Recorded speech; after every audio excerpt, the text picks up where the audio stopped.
Vamos a abrir nuestras Biblias, hermanos, ahí en el capítulo 27 del libro de los Salmos.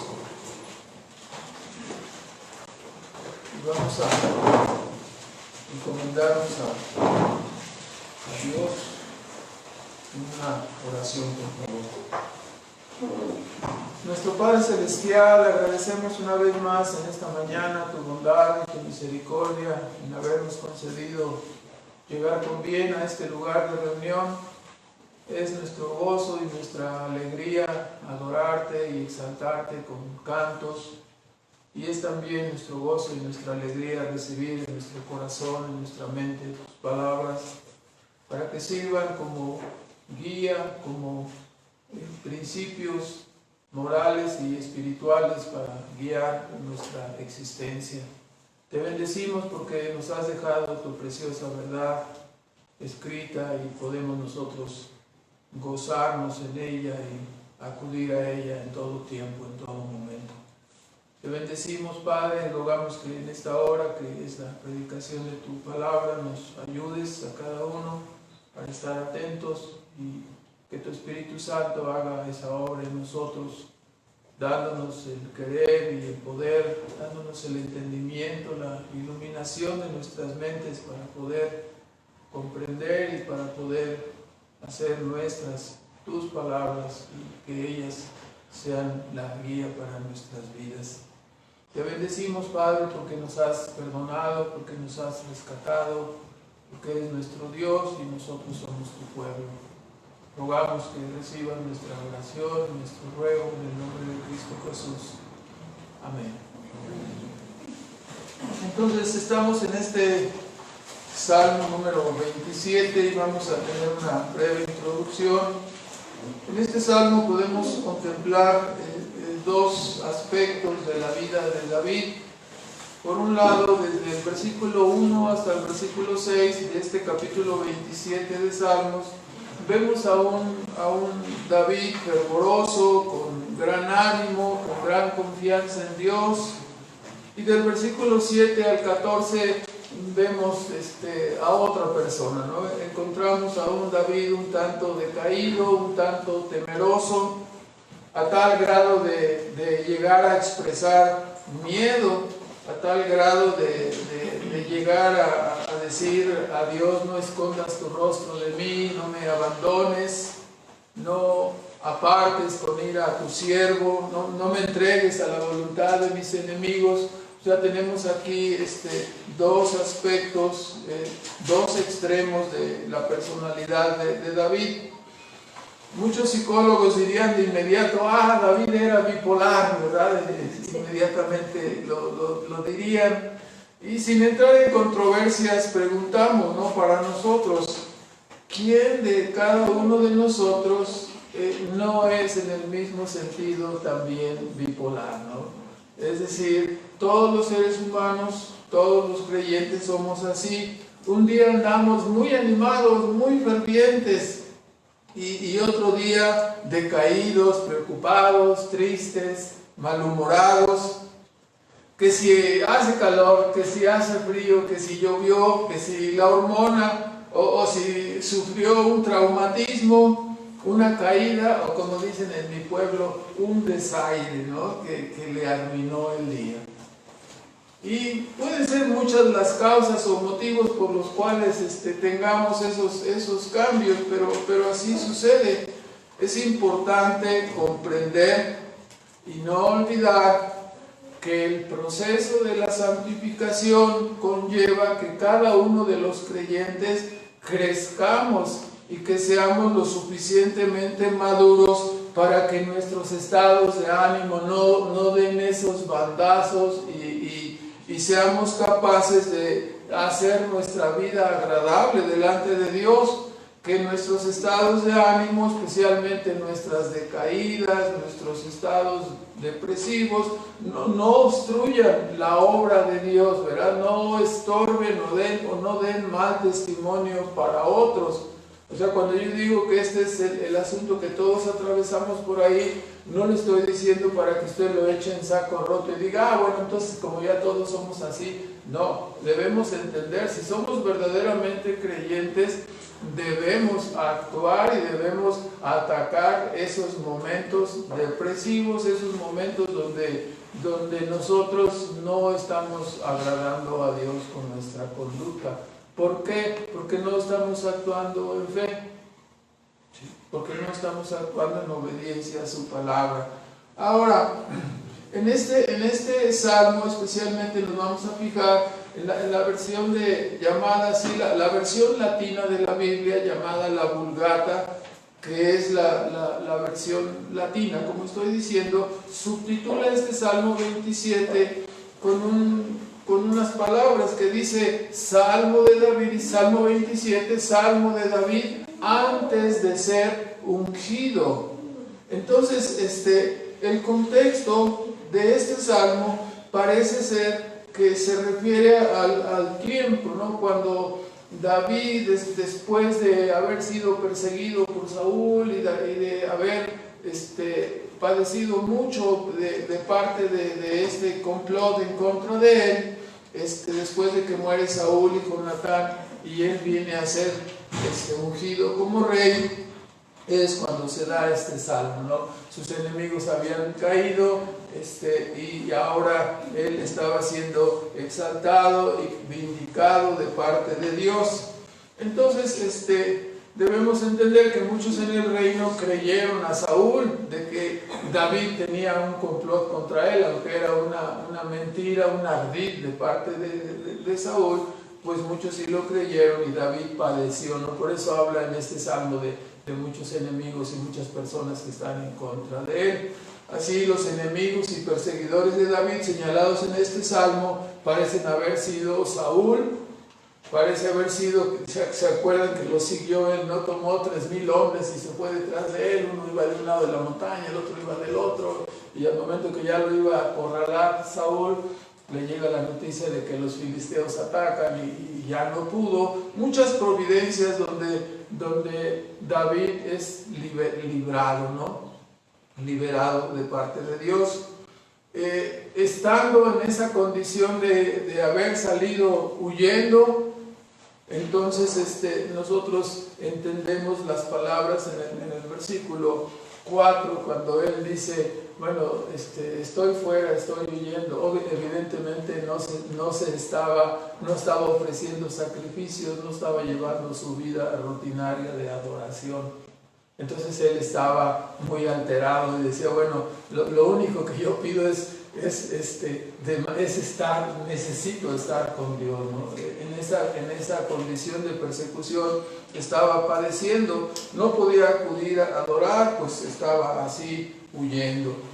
Y su gran enemigo, algunos comentaristas dicen que su gran enemigo fue Doeg, edomita, ¿no? Aquel que mintió al rey Saúl para decir que David había ido a consultar a los sacerdotes de Nob y que ellos le habían ayudado y lo habían ocultado, y mintió deliberadamente, ¿no?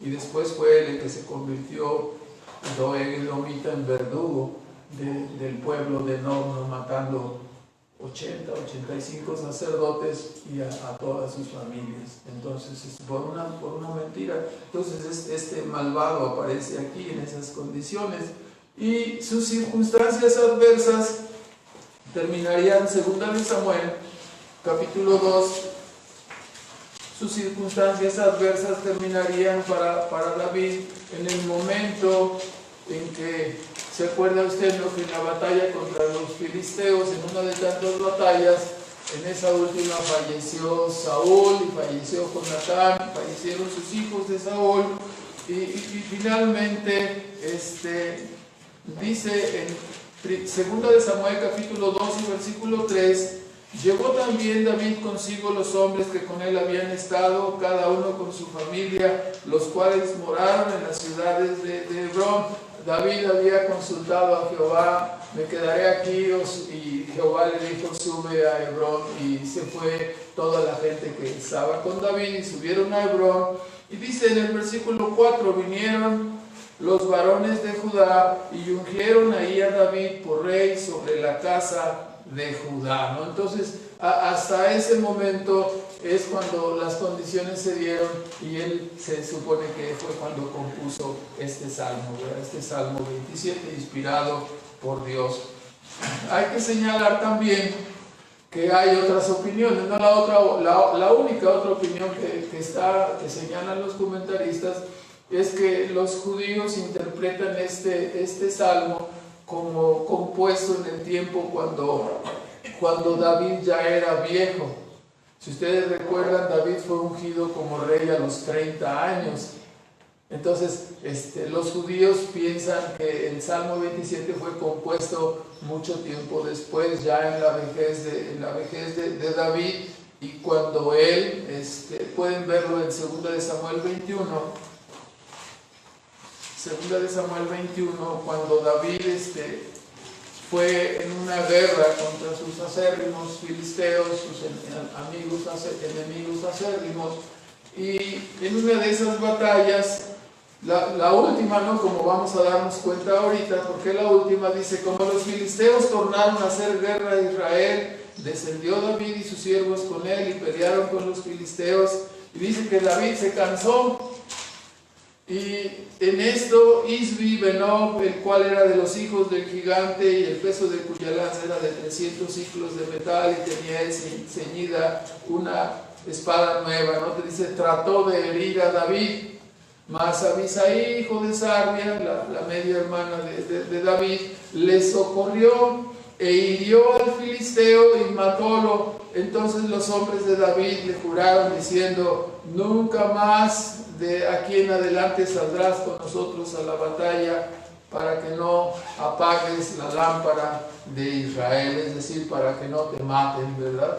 Y los judíos ubican esta circunstancia como la circunstancia que dio motivo a este Salmo 27. Entonces, ustedes tienen los elementos, en lo personal parece ser que la primera razón, ¿no?, de ser perseguido por Saúl y este malvado edomita es el motivo por el cual este salmo fue compuesto, en opinión personal. Ahora, cualquiera que haya sido el motivo, sabemos que el Espíritu Santo inspiró a David y ha dejado este salmo para la posteridad, que ha servido para fortalecer y animar a todos los creyentes. Entonces veamos su contenido. Del versículo 1 al 3 tenemos en primer lugar una expresión profunda de confianza en Dios en medio de la prueba. Sabemos que todos los creyentes somos probados de continuo, y aquí tenemos a David probado, y él expresa en los primeros 3 versículos una confianza en realidad fuera de lo común. ¿Sí? Fuera de lo común. Usted lo está escuchando, Jehová es mi luz y mi salvación, ¿de quién temeré? Jehová es la fortaleza de mi vida, ¿de quién he de atemorizarme? Cuando se llegaron contra mí los malignos, mis angustiadores, mis enemigos, para comer mis carnes, ellos tropezaron y cayeron. ¿Cuántas veces leemos, ¿no?, en las batallas que de repente los enemigos de Israel comenzaban a pelear entre sí mismos, ¿verdad? En una forma totalmente diciendo, bueno, ¿qué sucedió, no? Y desde el campamento de Israel veían a sus enemigos que se peleaban entre ellos y se mataban sin necesidad de que hubiera guerra. U otras veces, ¿no?, las condiciones climatológicas, ¿no? Dios peleaba, dice, tú nomás rodealos, yo voy a actuar, y Dios los acababa, ¿no?, con granizo o de otra manera.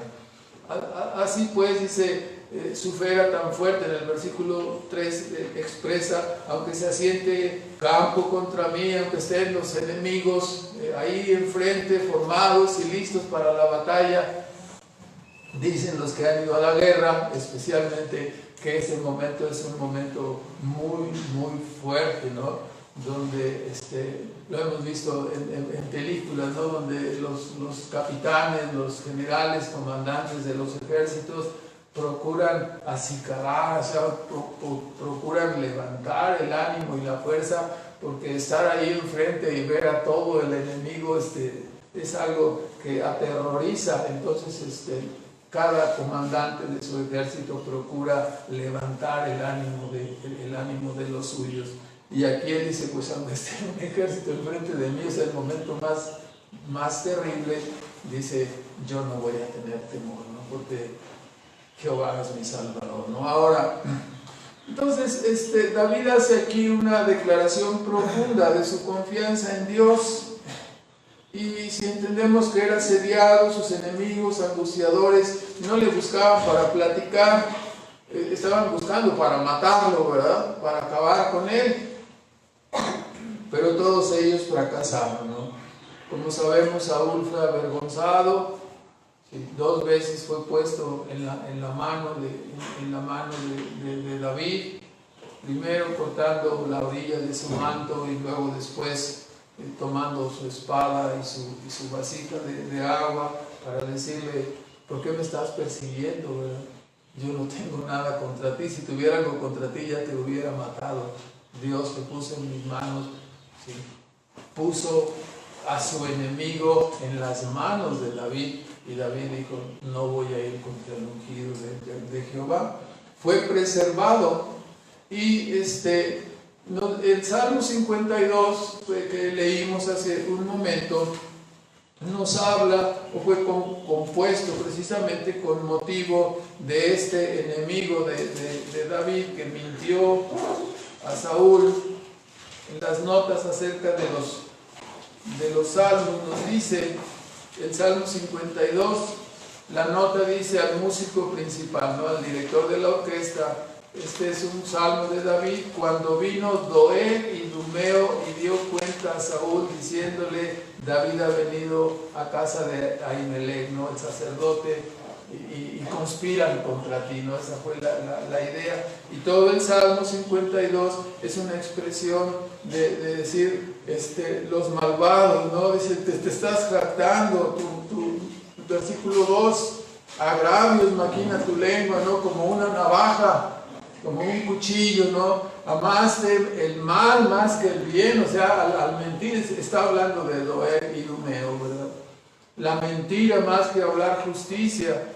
Has amado toda suerte de palabras perniciosas, engañosa lengua. Por tanto, dice la confianza de David, Dios te va a derribar, ¿no? Te asolará y te arrancará de tu morada y desarraigará de la tierra de los vivientes, te desarraigará, ¿no?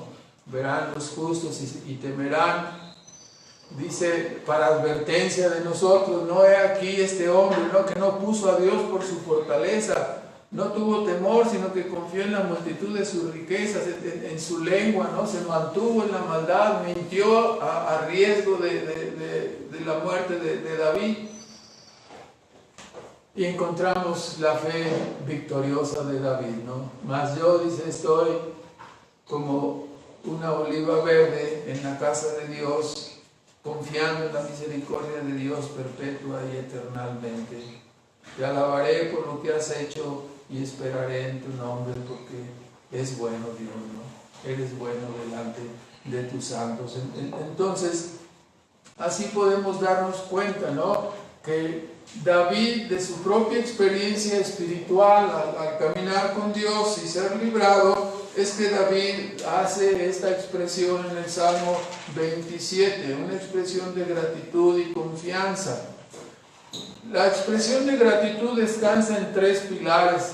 Dice, Jehová es mi luz, Jehová es mi salvación y Jehová es la fortaleza de mi vida. Son 3 pilares, ¿no? Jehová es mi luz, Jehová es mi salvación y Jehová es la fortaleza de mi vida. Y como otras veces hemos dicho, ¿no?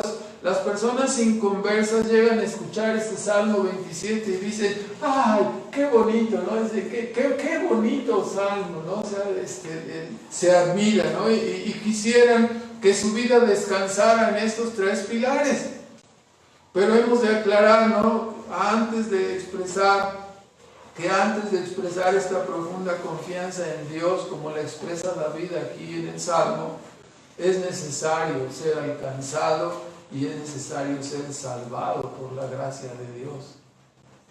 Una persona inconversa, la Biblia lo describe, veámoslo, ¿no? La preservación que habla este Salmo 27 no pertenece a la gracia común de Dios, hermanos, no debemos confundirnos. La preservación de que habla este Salmo 27 no es parte de la gracia común de Dios, que es dada en forma general, como es la lluvia, que Dios hace salir la lluvia sobre buenos y malos, ¿sí? Le da de comer a justos e injustos, ¿sí? Pero esta protección de la cual, esta preservación de la cual habla el Salmo 27, es parte de la gracia especial que Dios concede solamente a sus hijos. La Biblia expresa claramente que el estado del inconverso, el inconverso está bajo el imperio de las tinieblas. Dice que cuando Dios nos salva, Colosenses 1:13, nos traslada de las tinieblas a su luz admirable, ¿no? Nos traslada, dice Pablo en Efesios 2:2, de estar bajo la potestad de las tinieblas, de estar bajo la potestad del maligno, muertos en delitos y pecados, nos traslada a la vida juntándonos o uniéndonos con Cristo. Ahora, la Biblia claramente expresa que las personas inconversas están en una condición de perdición. Esto fue lo que dijo el papá del llamado hijo pródigo, el hijo despilfarrador, ahí en Lucas 15, versículo 24, cuando el hijo había vuelto a la casa, el padre dijo: mi hijo que estaba perdido, dice, perdido ha vuelto. ¿Sí? Hagamos fiesta, ¿no? Porque mi hijo estaba muerto, estaba perdido. Es decir, estaba extraviado de los caminos de Dios y habiéndole dado la espalda a Dios, no, viviendo neciamente y despilfarrando la vida, el dinero y todo lo que su padre había hecho por él, ¿no? Viviendo perdidamente. Entonces, usted ve la descripción que la Biblia hace de los perdidos. ¿Cómo están? Están en tinieblas, están sin salvación. Y la última parte en la que nos fijamos, ¿cuál es la condición de una persona inconversa? Dice Pablo en Romanos 1:28, que no tienen a Dios en su noticia. Dios no existe para ellos, ¿no? Si no existe para ellos, ¿no? Se desviaron, se fueron hacia la maldad, cuánto menos puede Dios ser su refugio y su sustentador, ¿no? Entonces, para poder decir Jehová es mi luz, Jehová es mi salvación y Jehová es mi refugio, mi fortaleza, uno tiene que ser un creyente. ¿Me explico? Es una consolación para los creyentes, ¿sí? No es para las personas inconversas. Un inconverso no puede decir Jehová es mi luz y salvación y Jehová es la fortaleza de mi vida. Eso solamente lo puede decir un creyente. Es a través de la salvación que la persona inconversa es sacada de las tinieblas y traída a su luz, a la luz de Dios, bajo el gobierno y la dirección de Dios.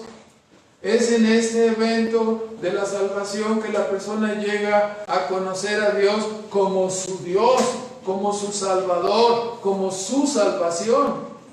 Y es a través de ser traído a la luz y salvado por la gracia divina que la persona comienza a mirar a Dios como la fuente de su vida, su sustentador y su refugio. Entonces, no solo en la vida material sustentador Dios para nosotros, sino que Dios viene a ser nuestro guía por el consejo de su palabra y el guardador de nuestras almas. Esta es la razón por la cual David hizo esta declaración encontrándose en prueba, encontrándose en peligro extremo y bajo la amenaza de enemigos y hombres malvados, ¿no? Él razonaría, ¿no?, en una forma condicional. Si el Señor es lámpara y luz en mi camino, entonces yo puedo andar en medio de estas tinieblas, ¿no? Si Dios es quien ha salvado mi alma para la eternidad, perdonando mis pecados, entonces estoy listo para salir en cualquier momento de este mundo. Si Dios es quien me guarda y me cuida y me fortalece y me guarda dentro de su habitación, dentro de su tabernáculo, ¿quién se va a atrever a entrar y abrir y sacarme de ahí si Él es más fuerte que todos? Estoy en sus manos y nadie puede dañarme. ¿Por qué me voy a atemorizar si Dios el Todopoderoso es mi guardador? Entonces es obvio, ¿no?, que él tiene una gran certeza y seguridad como hijo de Dios. Pudiera acampar un ejército, dice, a mi alrededor, y aún así yo estaría confiado. Estamos confiados como creyentes, como hijos de Dios. ¿Por qué? Porque un creyente ha aprendido a ver la vida con sus pruebas y problemáticas como en las manos de Dios. O sea, ¿tienes miedo si Dios tiene control de tu vida? Porque un creyente ha aprendido a ver la vida no solo como en las manos de Dios, pero también hemos aprendido a verla a la luz de la eternidad. Esto que estamos viviendo en este tiempo, de este lado de la cortina, es solo temporal. Después de la muerte viene la eternidad, ¿no? Lo entendemos, así lo sabemos. Lo que estamos viviendo aquí es solamente una fracción del tiempo. La Biblia nos habla de la muerte, ¿no?, como de la vida como un suspiro. Se va la vida, dice, y se va como un suspiro, se va como un pensamiento. Hoy somos y mañana ya no estamos. Rápido, volamos, dice, volamos. Además, como dice Pablo en 1 Corintios 15, en el versículo 56, que Dios ha quitado, que el aguijón de la muerte es el pecado, y a través de su muerte y resurrección, Dios ha quitado este aguijón a la muerte. Ya no le tenemos temor. Es la puerta de entrada a la salvación. El temor de la muerte ha sido quitado, porque Cristo le quitó ese aguijón a la muerte. Antes, por el temor de la muerte, las personas estaban sujetas, ¿no?, al terror. Mas ahora Cristo ha vencido, ¿no? Y a través de la resurrección, a través de su muerte y resurrección, ha quitado ese aguijón, y nosotros podemos estar seguros, ¿no? Podemos estar ciertos de que iremos a la vida eterna, ¿no? Así que el temor se ha desvanecido, y por ello el apóstol Pablo concluye diciendo en el capítulo 8 de Romanos, debemos ser, o sea, somos por la obra de Cristo más que vencedores. Pero digo, debemos ser, porque a veces nosotros nos olvidamos de este asunto y caminamos como derrotados en esta vida. Caminamos como sin fe, caminamos como sin confianza, ¿no?, temerosos, como todas las personas de este mundo que no saben a dónde van a ir, y a veces el creyente pierde la brújula y anda así. Por eso digo, somos más que vencedores en Cristo, y debemos serlo. ¿Me explico? Debemos ejercer la fe para hacerlo. Si Dios es por nosotros, entonces, ¿quién contra nosotros? Fue la palabra de Pablo en el Nuevo Testamento, ¿no? Romanos 8:31. En segundo lugar, del versículo 4 al 6, encontramos una expresión de confianza y un profundo amor a Dios. Dice, bueno, estoy perseguido, huyendo, no me puedo reunir, no puedo ofrecer sacrificios, no estoy cerca del tabernáculo, que era el medio de gracia establecido por Dios para con Israel. Qué maravilloso, ¿no? Después, en el Antiguo Testamento, solo Israel, y ahora en el Nuevo Testamento, a todas las naciones la gracia, ¿no? Entonces, él decía, apreciaba, ¿no? Notamos en estos versículos algo que él deseaba, algo que él buscaba, y lo cual su corazón le pedía, en virtud de encontrarse bajo persecución, a veces en el bosque, la montaña, el desierto. El salmista expresa en estos versículos 4 al 6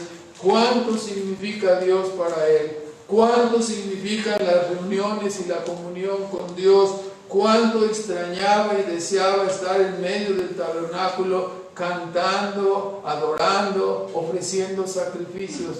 Mi deseo, o sea, esto se trata de cuál es el deseo de tu vida, qué es lo que tú más anhelas en la vida. De esto se trata. Una cosa es demandado, una cosa es mi petición, una sola cosa es la que yo necesito y deseo en esta vida y en este mundo. ¿Cuál es? Y David dice, estar en la casa de Jehová, estar en comunión con Él, vivir en una relación viva y personal con Él. Esto es mi todo, esta es mi realidad.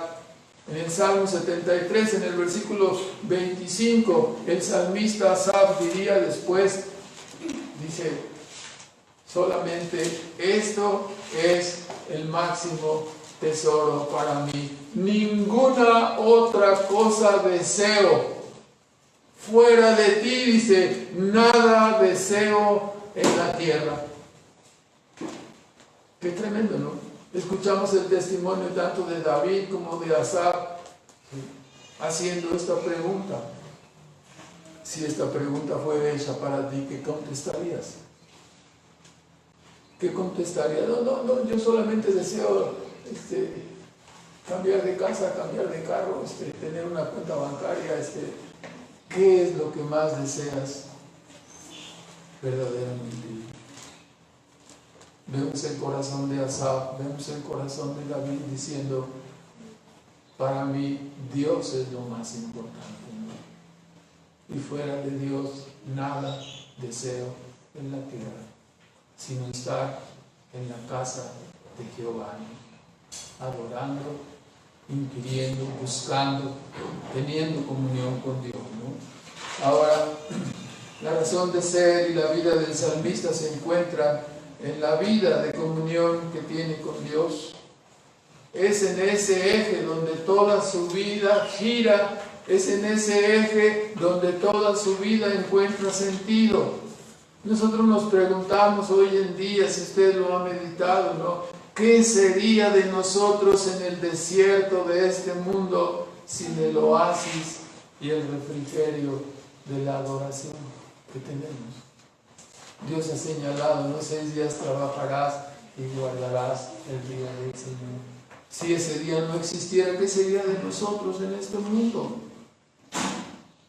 Estaríamos consumidos.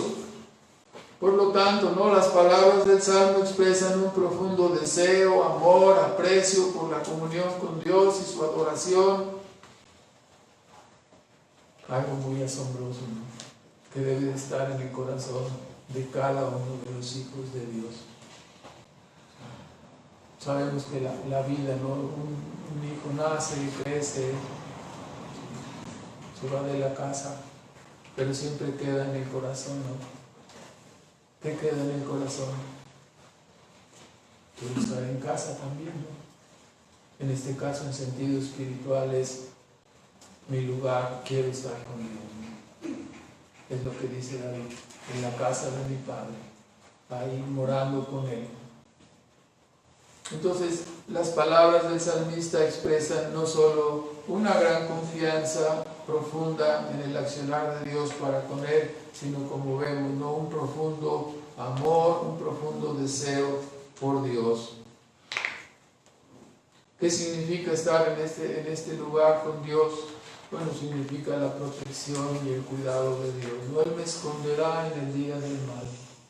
Él me esconderá en el día de la aflicción. Me ocultará del enemigo. Me pondrá fuera del alcance. Los medios que Dios usa para protegernos y cuidarnos son muchísimos. No los podemos ver, a veces ni podemos percatarnos siquiera de ellos, ¿no? Sea escondernos, ocultarnos, borrar la vista del otro, ponernos fuera del alcance, de múltiples maneras nos protege. Y luego dice, me levantará por encima de mis enemigos. Así dice David. ¿Y cómo concluirá el asunto, David? Bueno, dice el versículo 6, me ensalzará sobre mis enemigos en derredor de mí. ¿Y cómo concluye el asunto? Entonces dice David, yo sacrificaré en su tabernáculo sacrificios de júbilo, cantaré y salmearé a Jehová. ¿No es esa la historia de la vida de los creyentes? ¿No es esa la historia después de la prueba, después de la enfermedad, después del obstáculo, después de todas las cosas que suceden en nuestra vida? Terminamos dándole gracias a Dios y diciendo, bendito sea Dios, ¿no? Así ha sido nuestra vida. Hemos atravesado un sinnúmero de pruebas, dolores, enfermedades, muerte, depresión, tristeza, soledad, pérdidas, miedo, angustia, carencias, preocupación y afán por el futuro. ¿Qué irá a pasar? Nos tronamos los dedos una y otra vez. Hemos tenido problemas en nuestro negocio, hemos tenido problemas de dinero, hemos tenido problemas con nuestros hijos, con nuestro esposo, con nuestra esposa.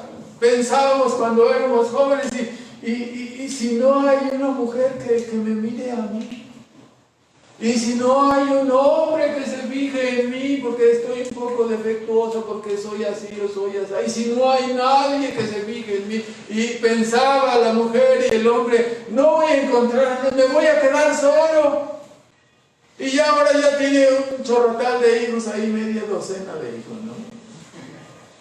Sí encontró con quién, ¿verdad?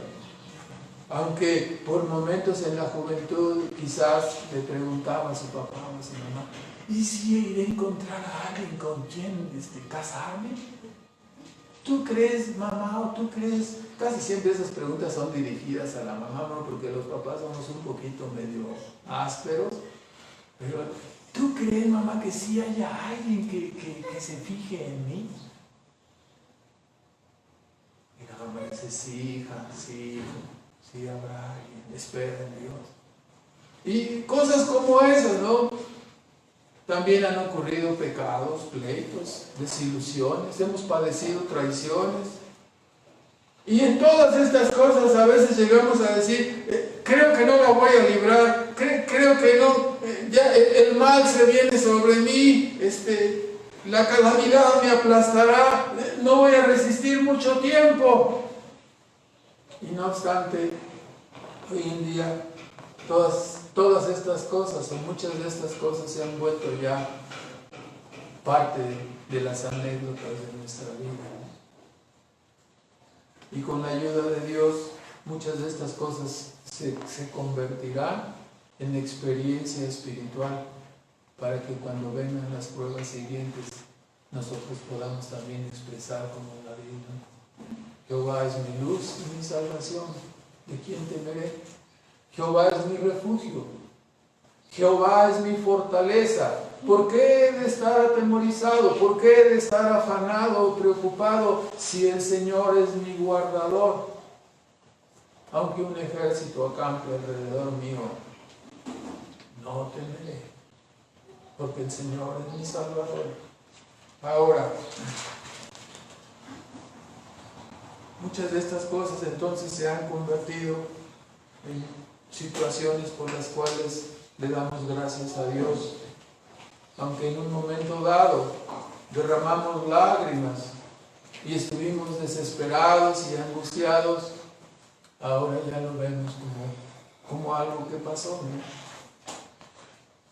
Y claro, como en el caso de David, cuando hemos atravesado todas estas cosas, siempre la oración, la lectura, la adoración, la predicación, la providencia que nos llevaron a la comunión con Dios fueron importantísimas y siguen siendo importantísimas para nosotros.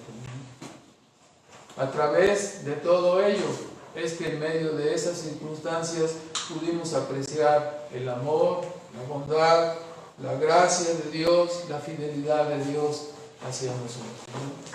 Porque siempre estuvo la palabra, siempre estuvo la oración, la lectura, la providencia, la predicación, recordándonos, trayéndonos a la mente todas estas cosas y diciendo, ciertamente Dios ha estado conmigo, no tengo por qué atemorizarme.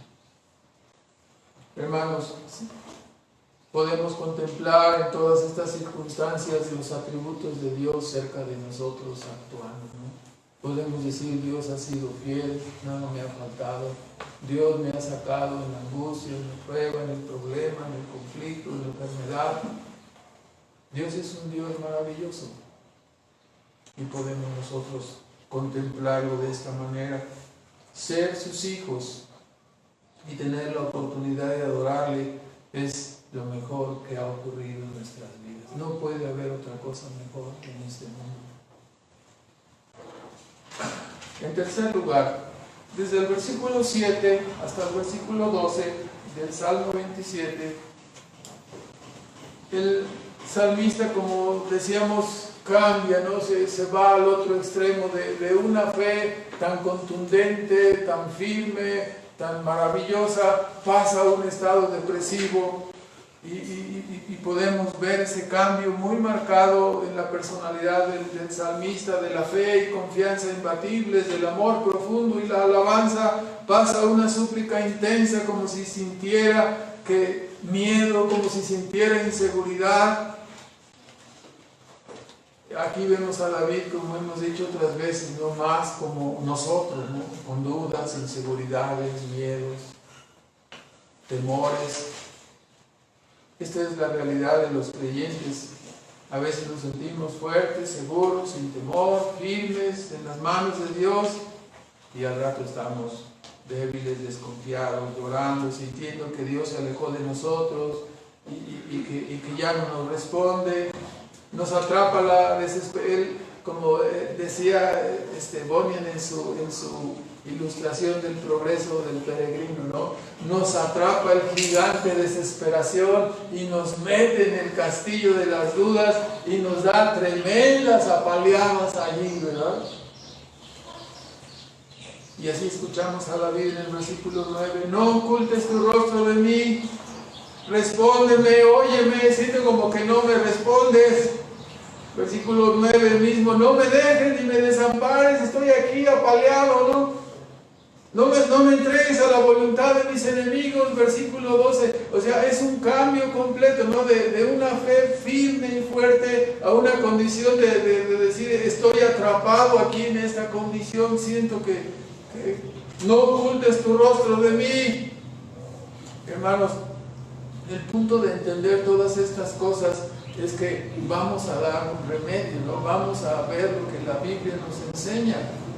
Esos momentos, esa es la hora de la fe, cuando la Biblia nos habla de que somos salvos por medio de la fe. Significa no solamente que hemos de creer en Cristo para ser justificados de nuestros pecados por su obra preciosa en la cruz del Calvario, por la cual tenemos un perdón eterno y una salvación infinita. Pero también significa, ¿no?, que a la hora, ¿sí?, de vivir nuestro día a día, tenemos que seguir confiando en esa justicia, no en nosotros mismos.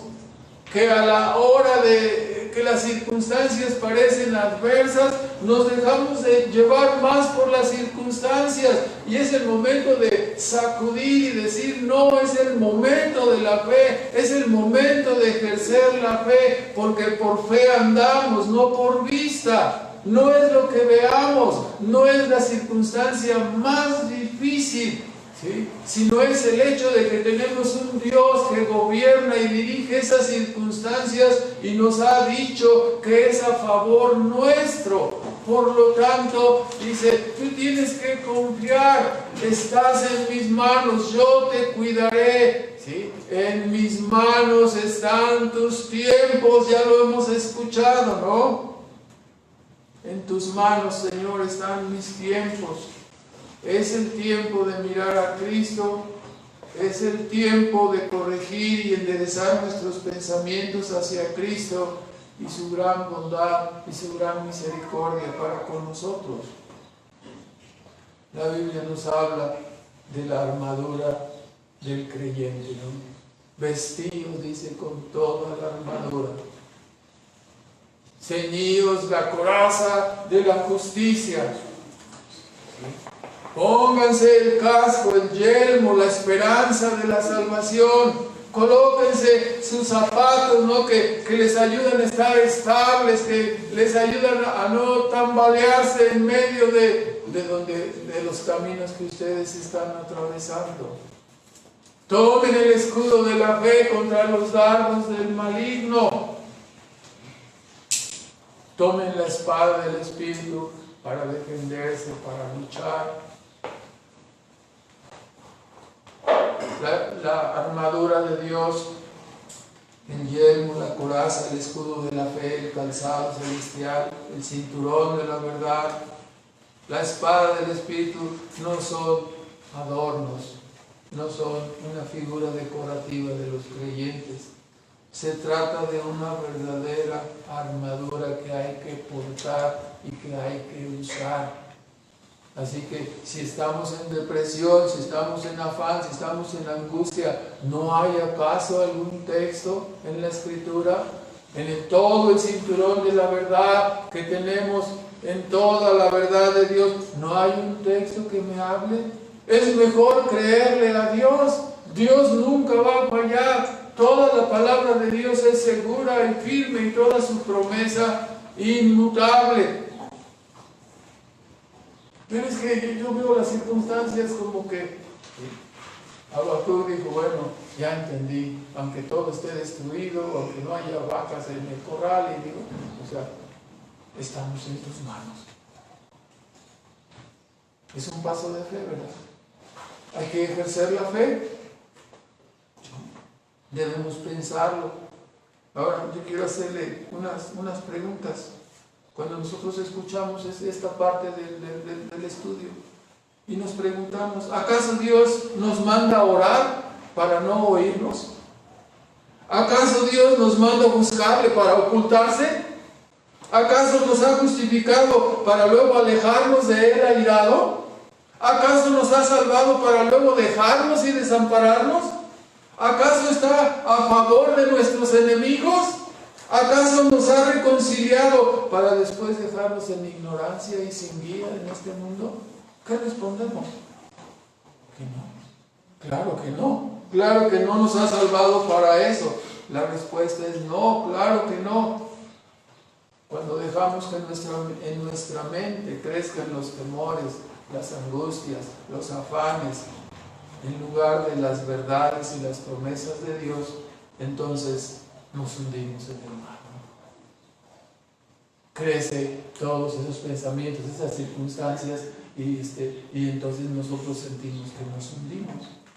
Debemos usar toda la armadura de Dios, todo el consejo de Dios, para no permitir que las dudas y temores rebasen y oculten las verdades que Dios nos ha enseñado en su palabra y las promesas que Él nos ha dado en su palabra. Y con esto quiero aclarar, ¿no?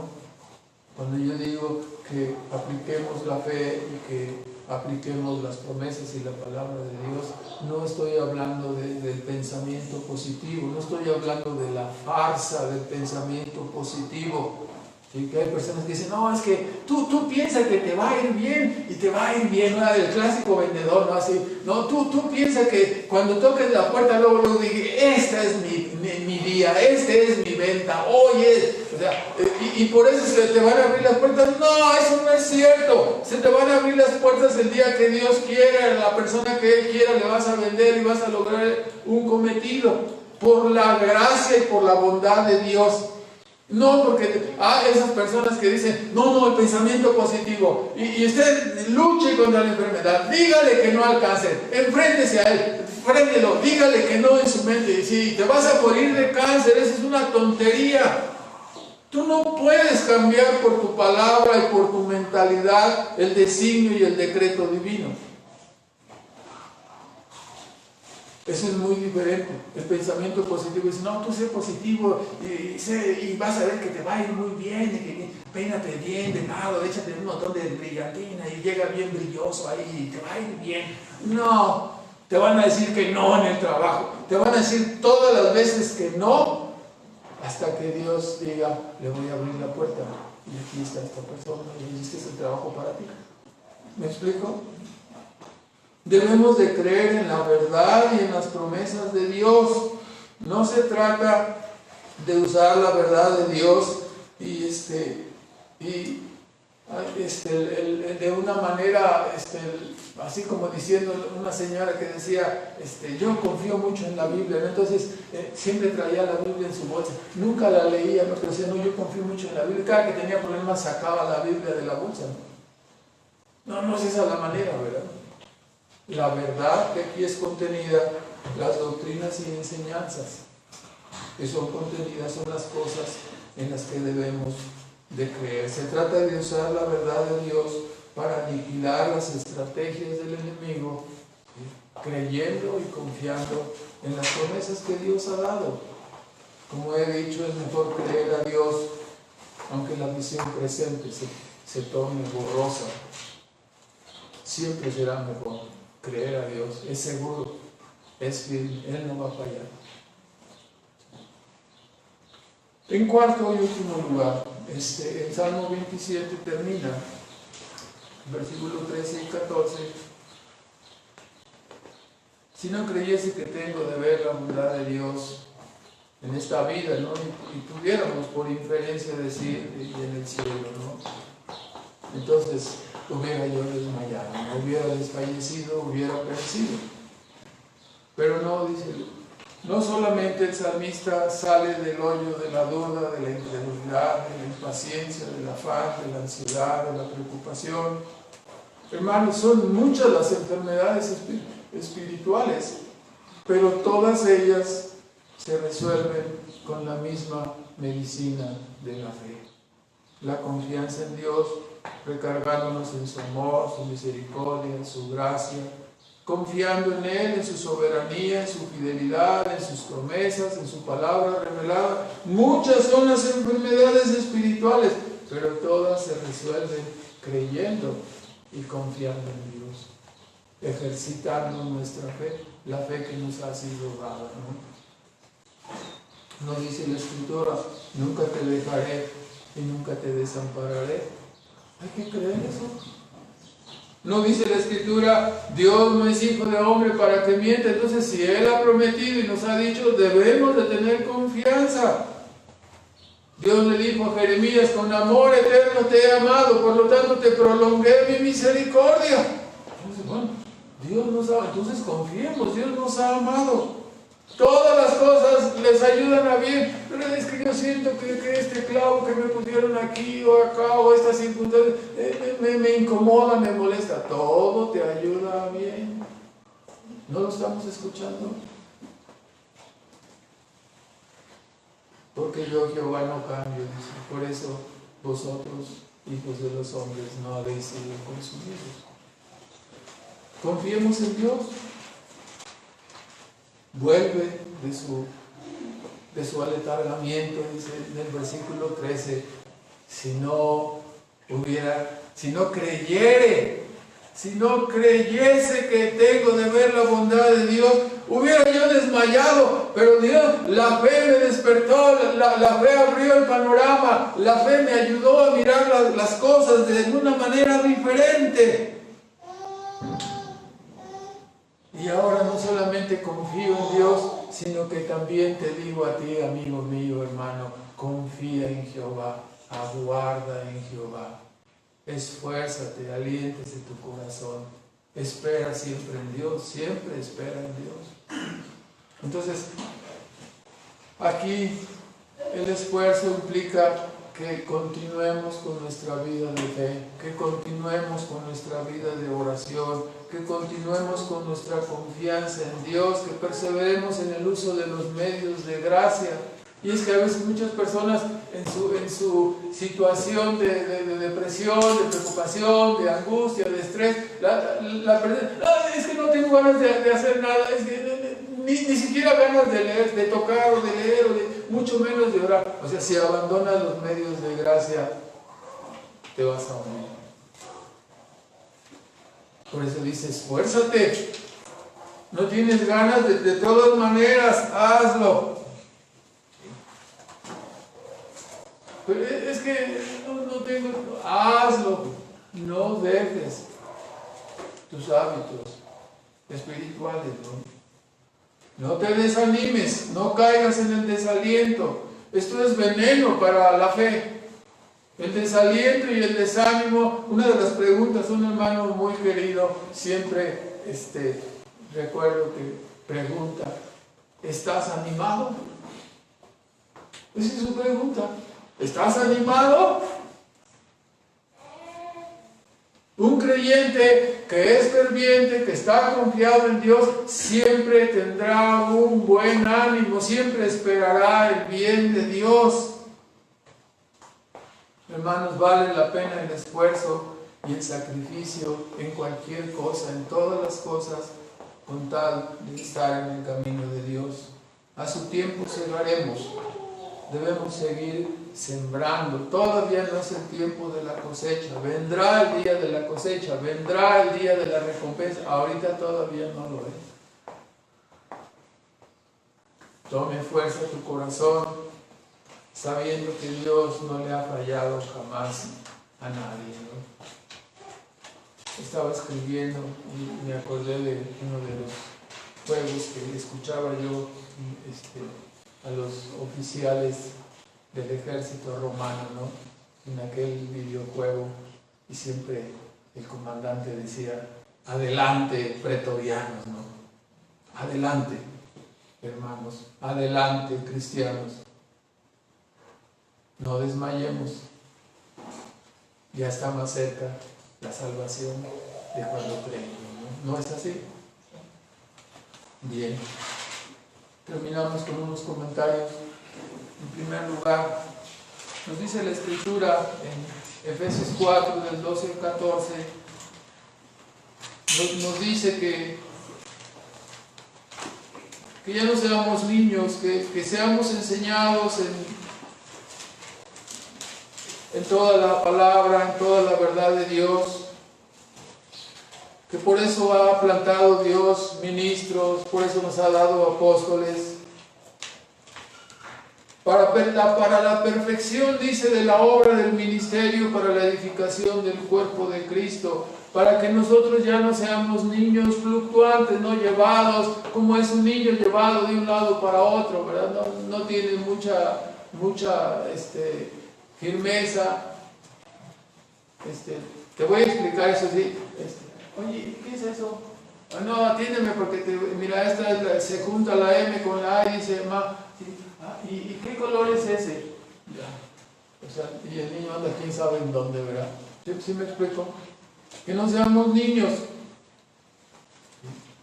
Es el deber de todo creyente, hermanos. La espiritualidad puede oscilar entre la firmeza y la duda. Pueden ocurrir entre la fe y el desánimo, entre la confianza y el temor. Pero, no un gran pero, es el deber de todo creyente buscar la madurez y buscar la firmeza y la confianza en Dios, dejando atrás la fluctuación infantil, dejando atrás la insensatez juvenil y yendo precisamente hacia la madurez y la constancia que nos permitirán ser útiles y serviciales para la causa de Dios y de su reino, ¿no? Como hemos dicho, ¿no? Uno le da con un gran amor y con un gran cariño, alimenta, cuida, disciplina a sus bebés, a sus niños, con ternura, ¿sí? Pero si tu niño y tu bebé tiene 40 años, o sea, si tú tienes esa edad y te sigues portando como si fueras un niño, un bebé, ¿me explico? Entonces, si cargabas a tu bebé de 3 o 4 kilos, bastante bien, ¿no? Pero ya cuando tienes un bebé de 40 o 50 años que se porta como un infante o como un joven insensato, no queremos eso, ¿verdad? Debemos creer y confiar en Dios y marchar. Si somos creyentes, lo entendámoslo, hay que marchar hacia la madurez. Hay que ser personas adultas, crecidas, constantes, serviciales, obedientes, ejemplo en la red. Dejemos atrás los caprichos, los berrinches, los desplantes gerenciales, no desplantes artísticos, que obstruyen el amor y las buenas obras, ¿no? Porque algunos se portan como vedettes o como artistas. Ay, no, yo no, si no es como yo quiera, no. O sea, deje esas cosas. Es una iglesia, es el reino de Dios. Seamos sobrios, seamos prudentes, seamos entendidos, seamos maduros. Ejerzamos la fe. En segundo lugar, Primera de Pedro 4, versículo 12 al 16, dice: hermanos, ¿por qué os sorprendéis cuando viene el fuego de la prueba? Dejemos de sorprendernos por el fuego. Es que estoy en pruebas, y es que estoy así, y otra vez, ya está la persona, ¿dónde está la persona? Ya no la encuentro, ya se fue al subterráneo, ¿no? Ya se fue. ¿Me explico? Nos sorprendemos todavía. Bueno, hermanos, ¿por qué nos sorprendemos? ¿No es esta la vida de un cristiano? ¿No es esta la vida de un creyente? Aflicciones, ansiedades, pruebas, Dios las ha permitido. Claro, muchas veces algunas de estas cosas llegan a nosotros, lo decimos siempre, ¿no? Como consecuencia de nuestros pecados o como consecuencia de nuestra necedad o nuestro descuido. Pero no por eso dejan de estar fuera del control de Dios, ¿no? Y no por eso son un pretexto para que nosotros no ejerzamos la fe y no enderecemos el camino, ¿no? Entonces, dejemos de sorprendernos por la llegada de las pruebas en la vida.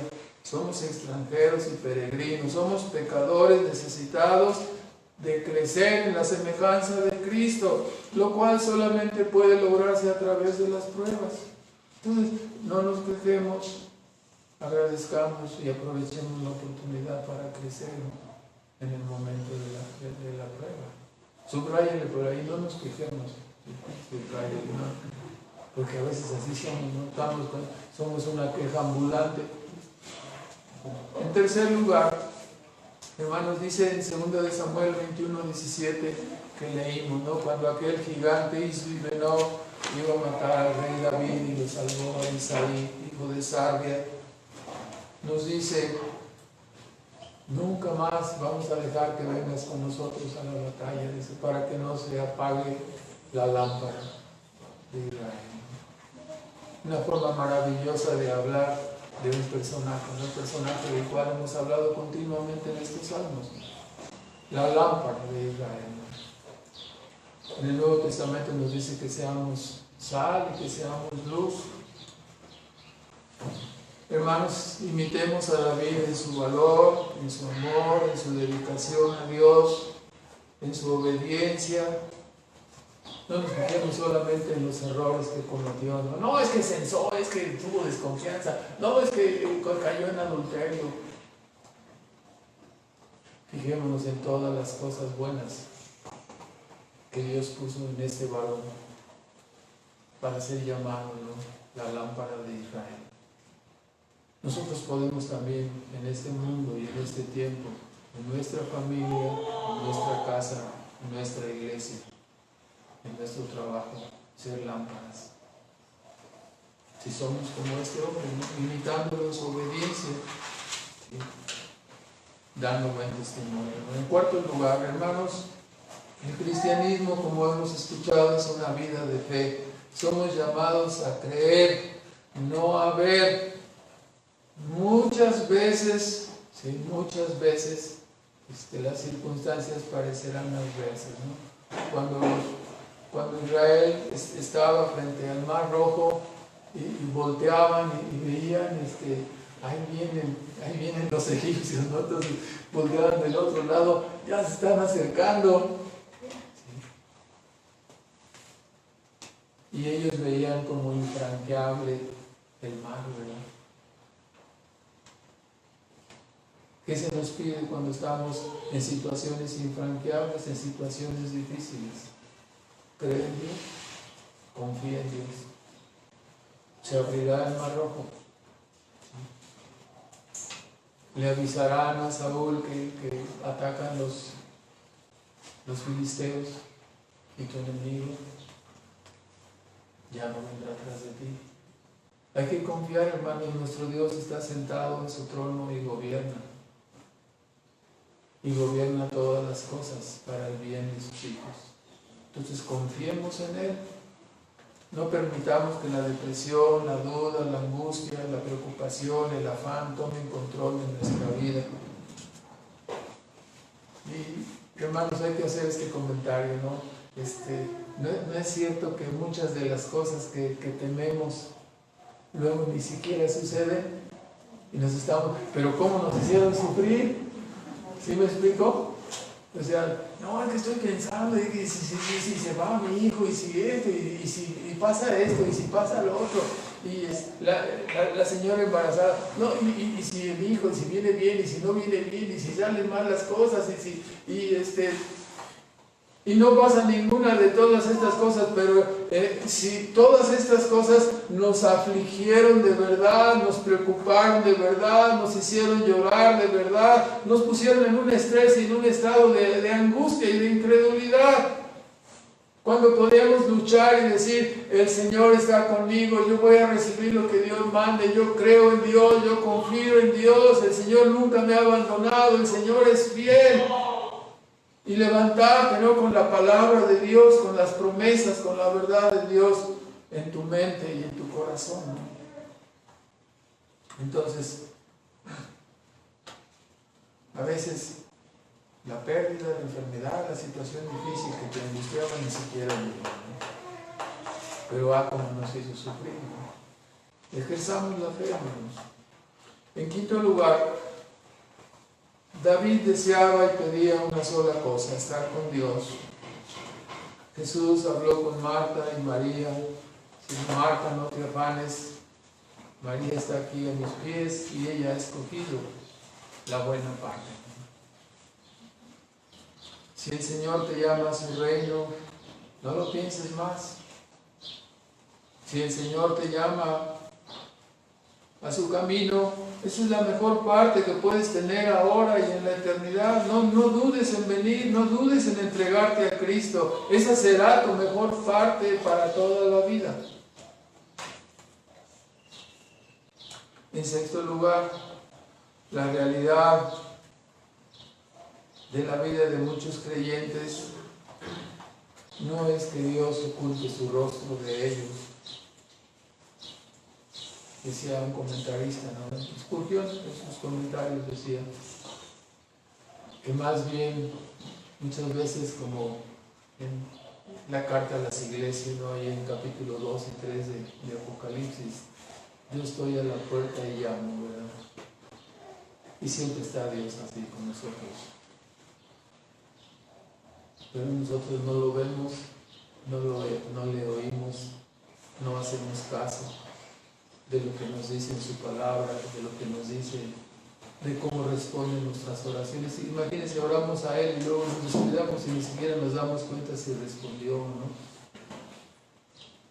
Qué terrible, ¿no? No es que Dios oculte su rostro, Dios está parado allá afuera, ¿no? Y bueno, me voy aquí, no me abren, ya toqué, ya les hablé, ya les dije y no me hacen caso. ¿Me explico? En séptimo y último lugar, recuerda, si aún estás en un estado inconverso y no reconciliado con Dios, es menester que te reconcilies con Él por medio de Cristo, y solamente así gozarás de la preservación de Dios y podrás, con el salmista, ¿no?, y con todos los creyentes, decir: Jehová es mi luz, Jehová es mi salvación, no voy a temer de nadie, no me voy a atemorizar. Jehová es la fortaleza, el refugio donde yo puedo acudir, ¿no? Oramos, hermanos. Nuestro Padre Celestial, agradecemos por tu palabra en esta mañana. Te bendecimos, Padre, porque eres bueno, porque eres todopoderoso, porque eres santo y justo. Y Padre, porque tu palabra es verdad. Y a través de ella, Señor, vemos tu grandeza, tu sabiduría.